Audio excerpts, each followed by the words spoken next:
it might be wishful thinking that we get them back on Wednesday. I know from my computer science 2 class, I'm not going to get those back on Wednesday. So I think it's going to be they're pretty long tested grades, so it's probably going to be next Monday. It's going to be my guess, but I think you all got A's, I'm sure.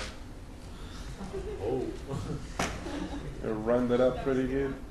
Yeah, we'll round that right up to 100. Or at least 98, you know. Okay, we actually don't have that much time left in this class. November 17th is our next test. So that gives us 6 classes, including today, to between now and then. Yeah, it's pretty much all going to be assembly language, so.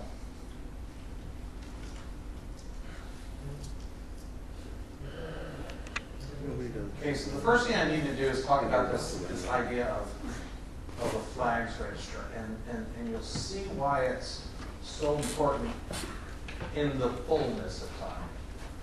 The flags, it's a register on the CPU, and it's important because it records things such as carries, overflows, zeros, parity issues, etc. And I actually reduced this chart to, I think I've got 2 charts in a row. I've reduced the most important ones up. Carry flag is one you'll have to concern yourself with. Parity flag, the hardware worries about that. Adjust flag, that's hard. But the zero flag, when you do things, that's one that you'll be checking. The sign flag you'll check. Let's see. The overflow flag you'll check. So this is actually what the flag register looks like. So let's say you subtract 2 numbers. These flags are going to show you things such as when they overflow, or when they go negative, or when the result is 0, and so forth. So they're actually really, really, really useful. And the reason that these registers are supposed to be used is that Intel has these special opcodes like jump if 0, jump if less than or equal to, or whatever, that are especially fast and should be used. So that's the whole point of the flag register. It gives you an idea of what the processor has experienced on the last instruction. Now the next instruction is going to change. So it's on an instruction by instruction basis. It's not necessarily, it's not like variables in C++, they save state. It's from instruction to instruction that the flags are set. Okay. So here are some of the flags that we're going to be concerned with. And I omitted a lot of the ones that we're not going to care about. So the carry flag, when you add 2 numbers and it's going to carry over into another. Remember when we did the addition in the binary addition? It's the same exact idea. Remember how we talked about that these things many times are implemented in hardware? Well, here's your perfect example. So you're going to get a carry flag. And it's just like, remember how we put that 1 bit over in the margin to indicate a carry? It's the same exact thing. Overflow, we've already seen the theoretical part of the overflow. So if you get 2 numbers where you add, or 2 numbers where you multiply, especially, this is a big deal. That's going to be set. Sign flag, when a number is negative. 0 flag is the opcode that I use the most. That's when something is 0. And as time goes by, you'll see when that's used more and more. You'd be surprised how useful that is. Auxiliary flag, when it causes a carry bit from 3 to 4. Parity flag, you're not really going to be, I probably should have omitted that one. It's not very important for what we're doing. Okay, so interrupt flag. So there are actually several types of interrupts on computers. One is called a non-maskable interrupt. What do you think that word non-maskable means? It cannot be stopped. Like the internal timers, the internal clock, there are some things that just cannot be stopped. So like a timer would be a perfect example of a non-maskable interrupt. Nothing you as a programmer or a software engineer can do is going to affect that. Okay. Now, what happens when your network card has data, incoming data? How does your computer know when the network card has data that's there waiting? Does it keep polling the network card? The answer is no. There's a special mechanism called an interrupt. And the network card fires or triggers this interrupt, and then it's able to get the CPU to service. And that's only a half truth, actually. Theoretically, let's say it gets the CPU to service the incoming data, and the CPU maybe just puts it in a buffer or something like that. Usually, it's got to be a very small amount of processing that the CPU does, because it's interrupting everything else the CPU is doing in order to service that. There's another thing called direct memory DMA chip that actually will do it instead of the CPU. The DMA chip can just put it off into the memory buffer on its own. So it's not always necessary that the CPU services the interrupt, but a lot of times it is.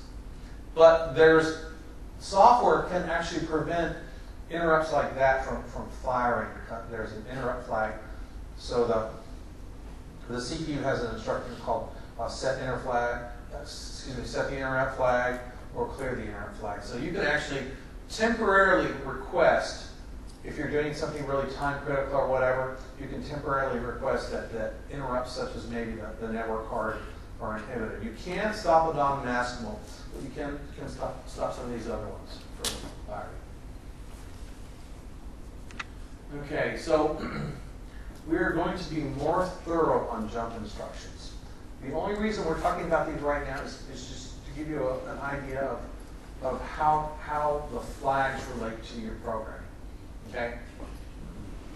So let me go to one that's J and E, jump if not equal.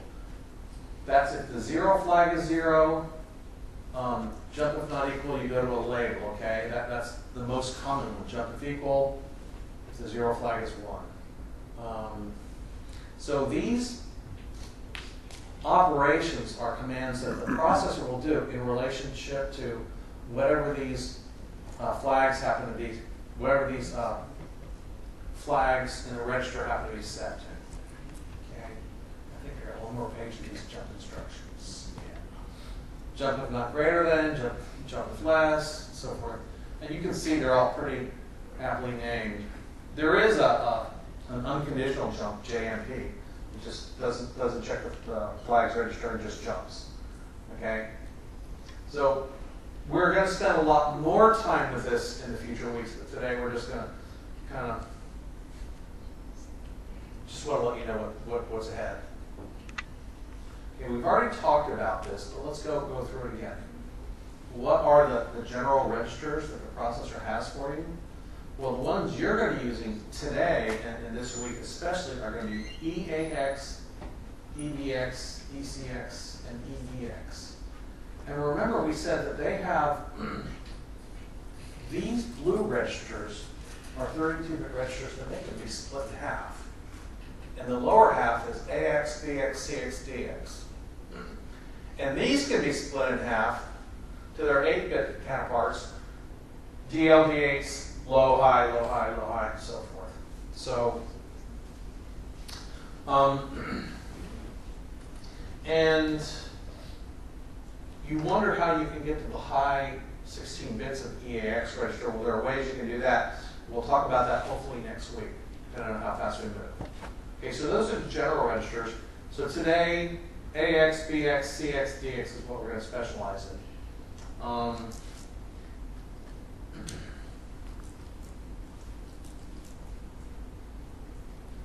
Okay, so once again, this has how the EAX register gets split up. Okay, and you can see how AX is split into two parts, AH and AL. So they have names. EAX is called the accumulator. That makes sense. A, right? A accumulator. It's kind of like a word game here. Base index, BX, EBX, count, ECX. And count actually is really cool because next week, or maybe even Wednesday if I get that far enough, CX turns out to be a really nice, you know in your C++ you have a loop counter, for loops, right? Well, there's a special command that uses ECX as the counter, and you can count in an automated way. So it's really nice. Okay, stack pointer and base pointer we looked at a couple of weeks ago, and we'll take a look at that in those in more detail. Destination and source index, that'll be the last of these weeks before the test. We're not going to mess with the instruction pointer. We've already talked about flags. And the segment registers we are not going to touch because those, in fact, most of the times you're never going to touch those. But for advanced programming, you will. You guys get to be like really good at this stuff. Next semester, right? Okay, back to the general registers. The accumulator. The accumulator is the most used register. Remember how a couple weeks ago that all values returned from a method or a function get put in EAX or AX? Okay, it's used for all multiplication operations. It's just it is a highly used register. EBX, another one that's used a lot. ECX can be used in the same way, but mostly it's for counting. And DX is also part of IO. But remember when we did multiplication 2 weeks ago, and AX and DX, if you multiplied AX by DX, you would get the whole amount in both AX and DX. Okay. Okay. These are going to be really good for when we're doing string comparisons, things like memset. These have almost everything to do with data manipulation. Okay. You guys have all had C, right? You know what a memset is, right?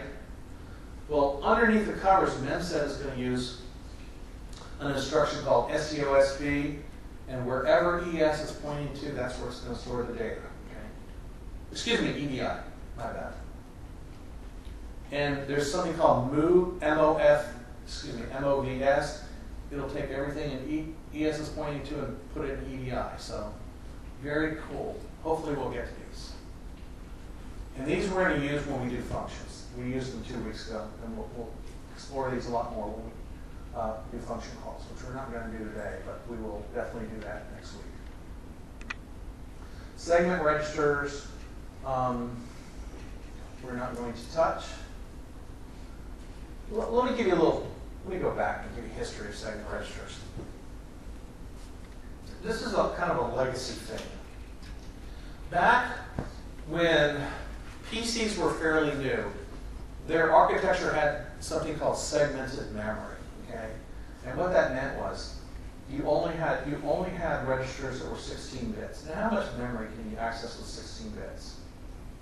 16-bit number goes from 0 to what? 65, 535, right? So with a single 16-bit register, you could access 64K of memory, right? So what they did was they designed the architecture so that, yeah, you had these registers like DI and SI, but you had these segment registers that would point you to different parts within the memory. So you could access 64K, correct? But then wherever CS was pointing to or DS was pointing to, they would bring it into different portions of the memory. And that's the throwback to when data in the IBM PC could only be addressed in terms of 16-bit blocks. So they still have them, they still use them, but now they're used more in terms of pointing to different portions of the process. So 32-bit instructions. So here we kind of talked about this. The way they're always formatted is instruction, and then the destination, comma, the source. For example, the add instruction, the destination, and the source. So if we're going to add, we're going to add EDX to EAX, okay? And if you've ever done any Motorola assembly language programming, it's the exact backwards. I actually started off programming Motorola assembly, and I had a significant learning curve when I went to Intel assembly because I couldn't understand how Intel could be so backwards, right? Of course, which processor is in Apple's now and all PCs? Intel. So who was backwards? So anyway, just make sure you remember the order. Instruction, destination, comma source.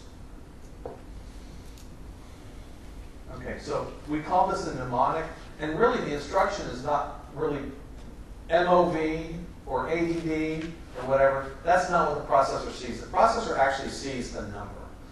I mean, there's a numeric representation of all these commands. The ADD and MOV, that's for us, because we need something that we can understand. We don't want to see hex 7F or 1472 or whatever. We can't memorize all that stuff, but we can memorize MOV, DX, comma CX, right?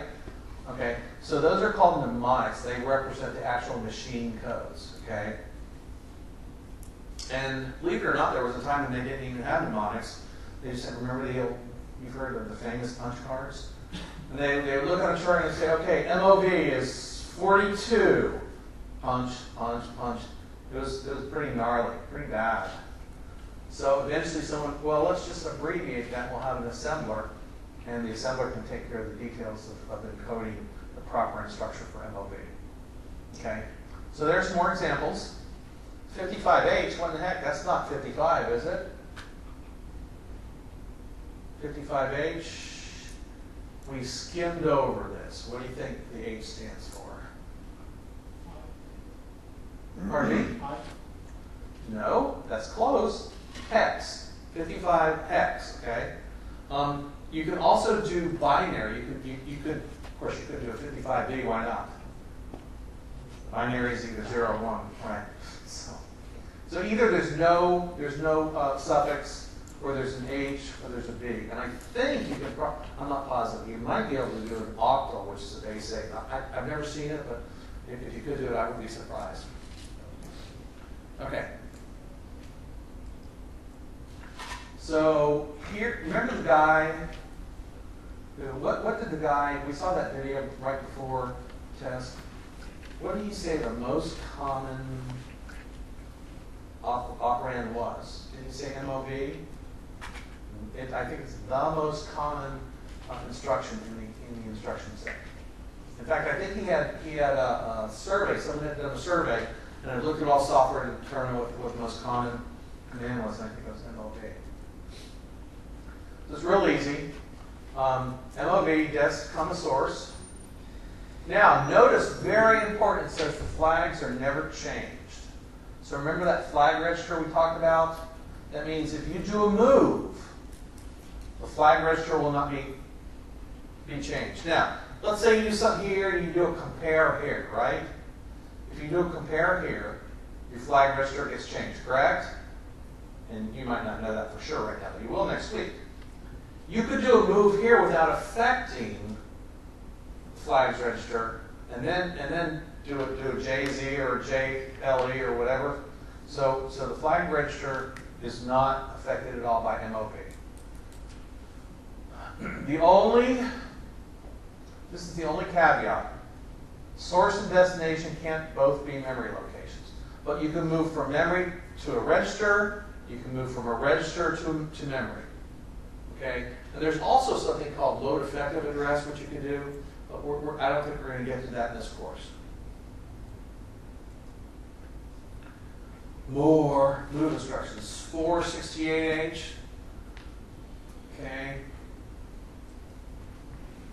Okay. So let's talk about some problems you might run into.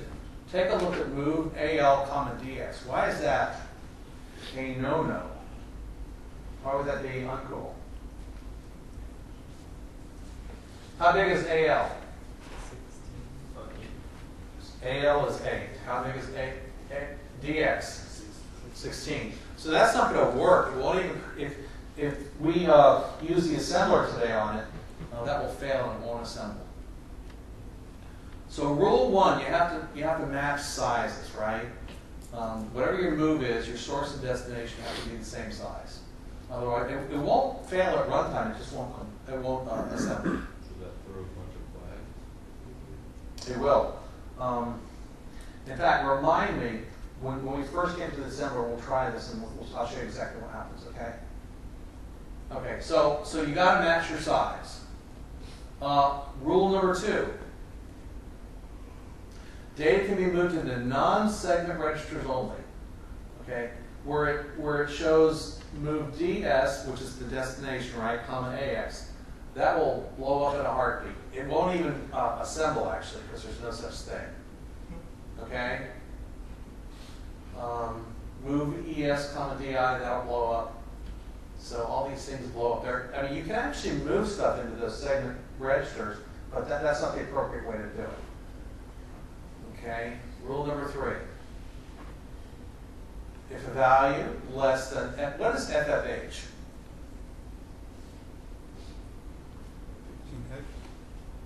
It's 255 hex, isn't it? It should be 255. You guys, I'm going to go back to this binary crap. If a value less than FFH, which is 255, which is an 8-bit number, right, is moved into a 16-bit register, the rest of the bits are assumed to all be zeros.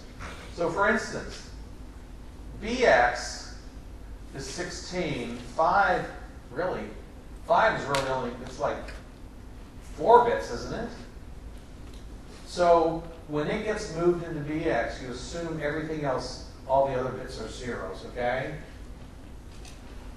And this is especially true when you take a look at BH. You know that BL is going to be fine, right? But when you take a look at BH, you got to realize that's going to be zeroed out. Okay, so let's do some move examples.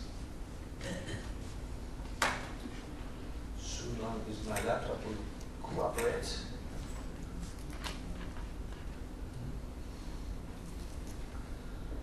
The first thing I'm going to do, by the way, a comment in assembly language is a semicolon. So let's first start trying to compile that error that we had. What was the error? Tell me what the error we're going to try was.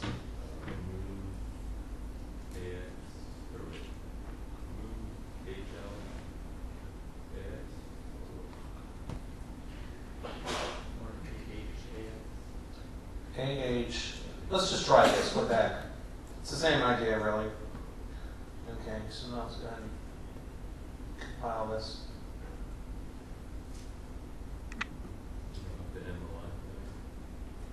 No, there's no. Ooh. So we get this error. No, it's not like C++. There's no semicolon at the end of the line. I know you C++, Java, C# people want that. So it says error operand sizes do not match. So it's going to end an error. It won't even finish compiling.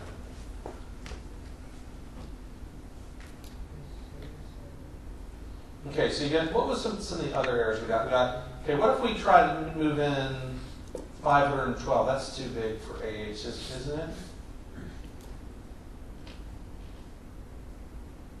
Value out of range.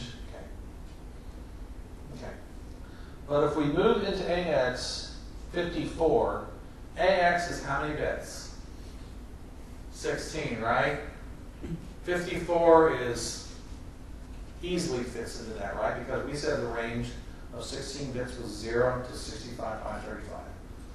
And that was the number we talked about a month and a half ago, right? Okay. Now, 54 is also really, it could fit into AL, couldn't it? Couldn't 54 even fit into AL? So if we did this, we'd still be legal, right? Now let's contrast these two statements. Figure out how to move my mouse. Move AX, 54, okay? So the first one we're explicitly, oh, my mouse is that AL? So the first one we're moving AL, or the value of 54 into AL. Do we know after that statement what's going to be in AH? After that's the first statement or the second statement? These are two very different cases. In the first statement, did we touch AH? No. So did the value in AH change? No. How about the second one?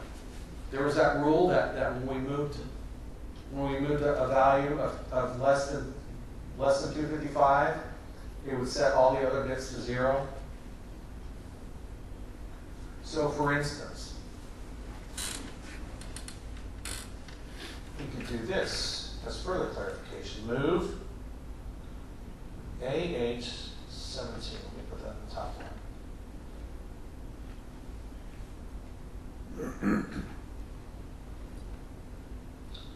Tell you what, I'm going to make all these hex numbers just to make this more clear. Hex. Okay. At the end of this line, what is AH going to be? After that executes, what will AH be? It'll be 54 hex, or excuse me, 17 hex, right? What will AL be at the end of that instruction? AL equals question. We don't know, right? We have no clue what's in AL because we didn't set it. Okay? Second line, we move 54 hex into AL. At that point, did we mess with AH? AH still equals what? 17 hex. Now we for sure know AL equals 54 hex. Right? You with me? This stuff easy. Okay, here, what is AH going to be here? Be careful. Who said it? You. That's right, 0. Why? Because of that rule. If you move a value into a 16-bit register, all the higher bits in that 16-bit register get set to 0. So AH is going to equal 0. AL is going to equal 54H. And we could also say that AX equals 0054H. That's up. Okay? In fact, do you think we could move? Do you think this would be legal to say move AX, comma, 0054H? Do you think that would be legal? Let's see if it compiles.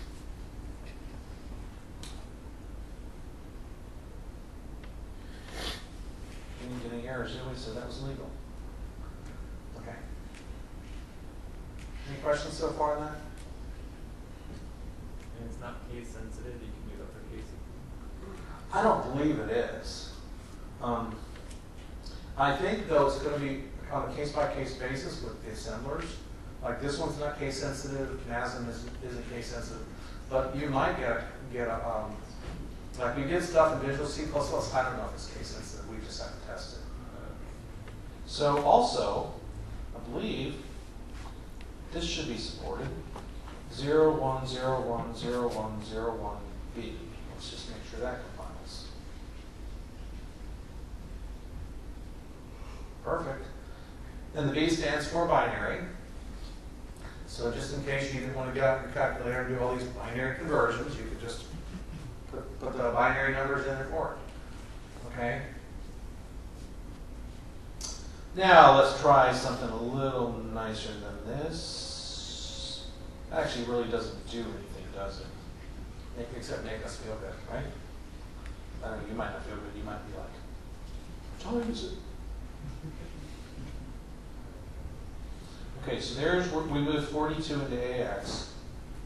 Now, this next statement is, I'm going to be ahead of myself here, okay?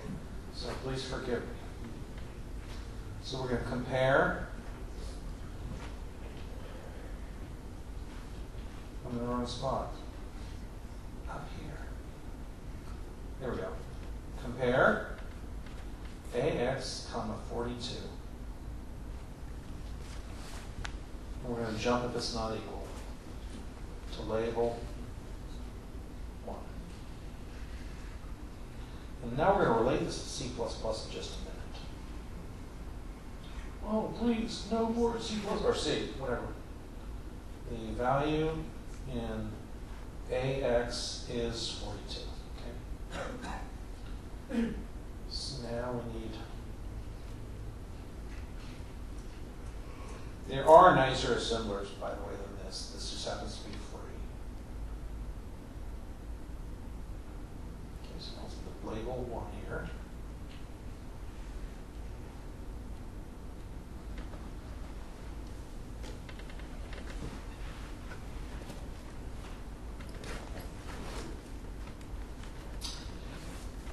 Is not.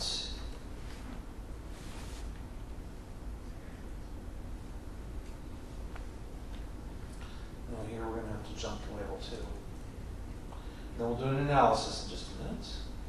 JNP, label 2. We got to put label 2 down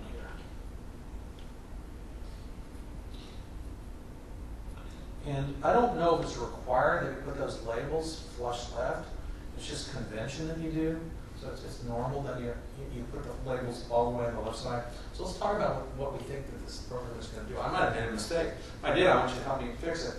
But let's talk about what we think this program is going to do, and then let's see if it actually does it. What's the first thing we do? We set AX to 42, right? Compare AX to 42.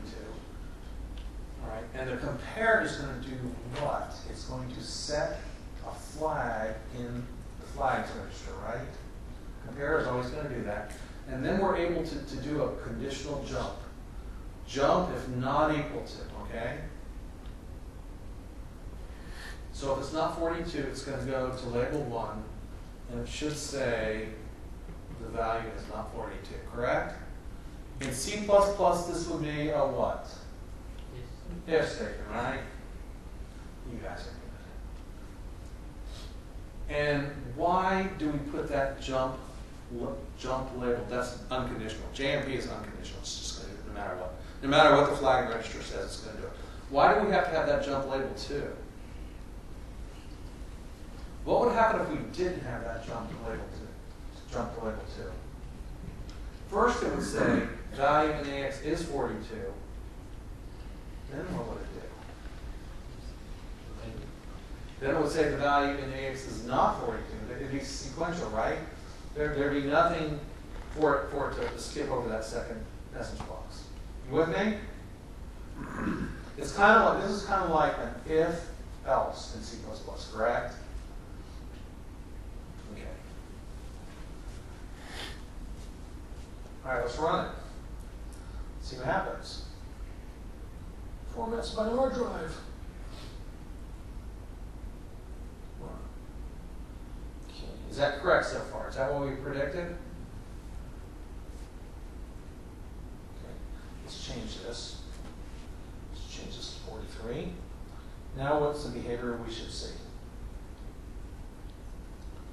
Is that the correct behavior? Okay, now what I'm going to do, I'm going to see what that C++ rascal is going to show us. Let's see what happens when we try that in C++. It won't be exactly, but it'll be similar. It'll be the same idea. Project. And I say C++, but I really mean the C, because I know you guys all do C in classes, and I'm not doing anything really C++ for this.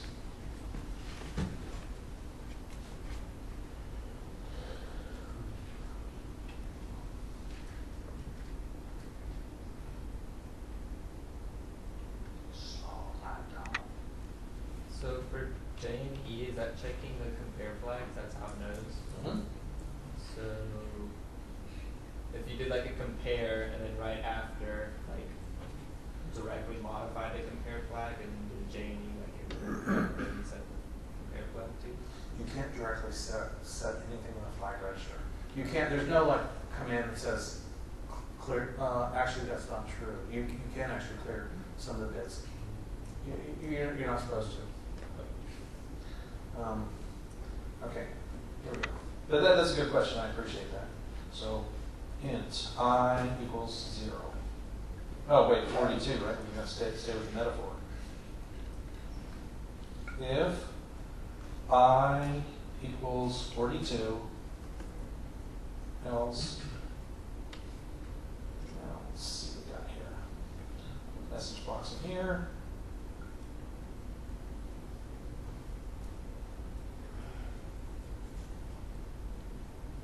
Oh, doggone it, this is freaking C++, we can't do that. Printf. It is 42. Whatever.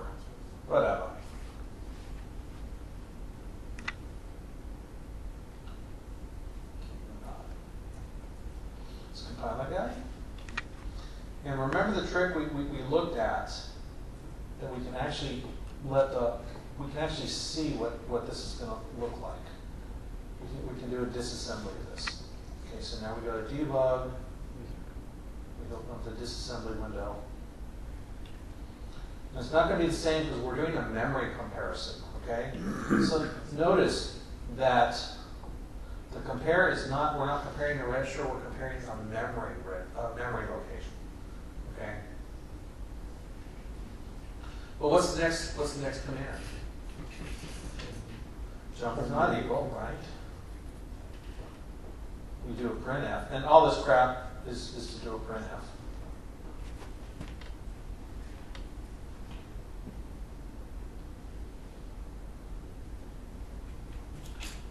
Then we do a jump. This is that unconditional jump. It doesn't exactly match up with the source code, but we have that unconditional jump, remember? And now we're doing this other printf. So it's vaguely, roughly similar. It did a compare, jump if not equal, did the printf, did the unconditional jump, did the other printf, okay? So roughly the same.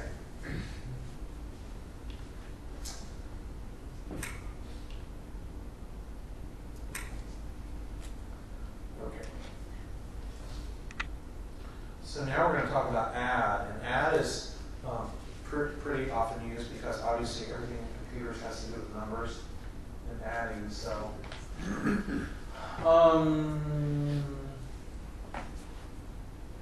some of the same rules for move apply, including that the sizes have to be the same. Okay, so for all this stuff, that's always going to be a rule for these things. So, what is the corresponding C++ code for a move? We just saw that C++.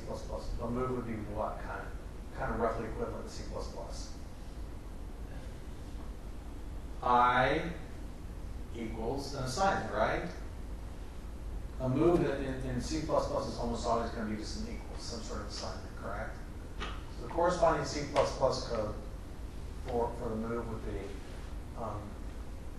like some variable equals 25x. What would be the equivalent C++ command for add? Plus, right? Or plus equals? Plus or plus equals, something around there equals something plus, okay? Why would the slide say assembly language has more flexibility? Well, you saw all that extra crap that was in the C++ code, right? And the thing about C++ code is more general. An assembly language program can cut right to the chase and cut out all the crap. You get exactly what you want. In fact, assembly language programs are going to tend to be 2 to 3 to 4 times faster than a C++ program. So that's why they're so fast and efficient. Now, there's balance, right? What's the balance? Assembly is fast. C++ is fast to develop. Right? You think assembly is fast to develop? So for each C++ expression, you have maybe 5 or 10 assembly expressions. So assembly takes a long time to write. C++ takes a shorter time to write. It really goes for any language, such as Java, C#, whatever. Assembly is very fast when it executes. C++ is pretty fast, but not nearly as fast. Okay. So add, same thing. the mnemonic, destination comma source, okay? So this is dest equals dest plus source, if you were doing the C++. So let's go to C here. And let's see what happens. On the laptop, let's see. So let's bail out of here. Let's see what the compiler does. Now here, I'm going to say I plus equals 3. And let's see what the disassembly of this looks like. No matter what, it should have an add command of some sort, right? Except that'll be to a memory location. So it'll add to a memory location, not a register. Okay, so here's, oh, it is adding to a register. Nice.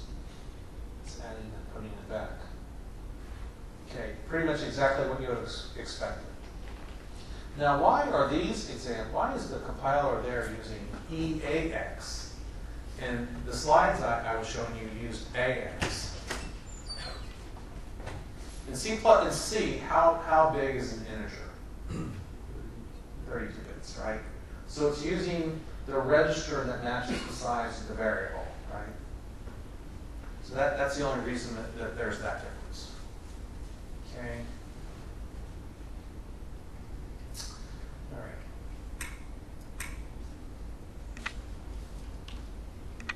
We just did this. We just did that. Okay. You guys understand?